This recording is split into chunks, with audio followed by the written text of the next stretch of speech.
வணக்கம். நான் இப்போது திருவள்ளுவர் பற்றி பேசப் போகிறேன். ஏழு தூக்கி பள்ளியில் இன்று பயிலும் மாணவர்கள் நாடு காக்கும் தலைவர்களாக நாளை வளரும் திக்கும் தேன் தமிழ் திக்கெங்கும் பரவட்டும் முத்தமிழ் தாயக்க முதற்கனவென தெரிவித்துக் கொள்கிறேன்.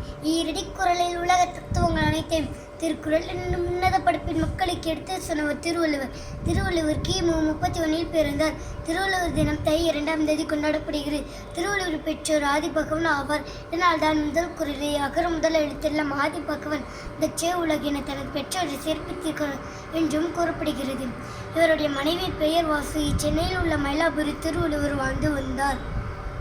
நாயனர், தெய்வப்புலவர், சென்னாப்புதார், பெருநவலர், பொய்யுள் புலவர், மாதுர் பங்கி, முதற்பாவலர் என வள்ளுவருக்கு பல சிறப்பு பெயர்கள் உள்ளது. வள்ளுவன் தன்னை உலகினுக்கு தந்த வான்புகழ் கொண்ட தமிழ்நாடு என பாரதி வள்ளுவனை சிறப்பித்திருக்கிறார். திருவள்ளுவர் திருக்குறளை மதுரை தமிழ் சங்கத்தின் ஔவையார் உதவியுடன் அரங்கேற்றினார். திருக்குறள் முதலில் அச்சிடப்பட்ட ஆண்டு 1812.